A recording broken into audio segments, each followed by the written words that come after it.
আজকে আমরা দেখাতে চলেছি ভোর 5টার সময় উঠে কিভাবে সূর্য ওঠা না অবধি বেঁচে থাকবো। আরে নিচে খাদ আছে, দেখে গেল। অনেক কষ্ট করে বেঁচে গেলাম।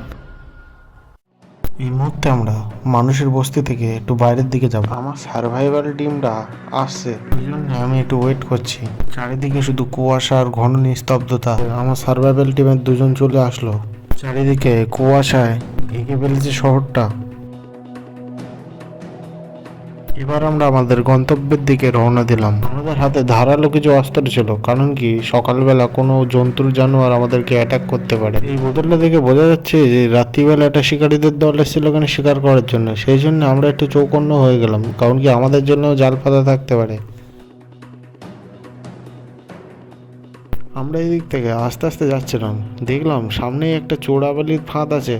সেটা সাবধানে আলতু পায়ে পার হয়ে গেল। আর হ্যাঁ, সার্ভাইভ করতে গেলে এটা জানতে হবে, ভোরবেলা বেরোতে গেলে এরকম কম্বল গায়ে দিয়েই বেরোতে হবে।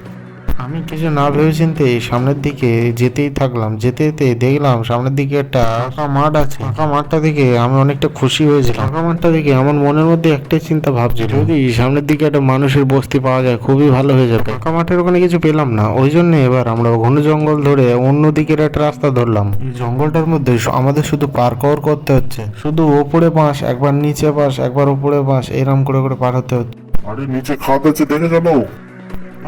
অনেক কষ্ট করে বেঁচে গেলাম। খাতা পার হওয়ার সঙ্গে সঙ্গে আমি দেখতে পেলাম সামনের দিকে একটা মানুষের বস্তি আছে। বস্তিটা দেখেই মনের মধ্যে একটা আনন্দ ফুর্তি জেগে উঠে। এবার আমরা আস্তে আস্তে পা দিলাম মানুষের বস্তির দিকে। এখানে আমাদের একটা থাকার ব্যবস্থা করা রয়েছে শুনছিলাম। এবার আমরা যাব নারকেল গাছের দিকে। আমাদের শরীরটা ডিহাইড্রেট রাখতে গেলে নারকেলের জল খেতে হবে।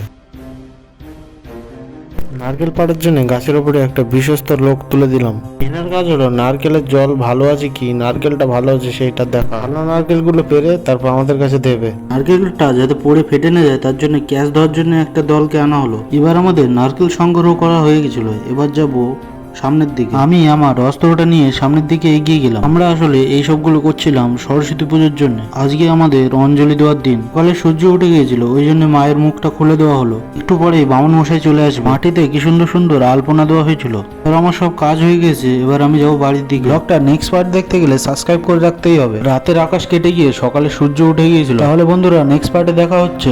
আর হ্যাঁ, ব্লগ উইথ জিৎ ভাইকে সাবস্ক্রাইব করে রেখো।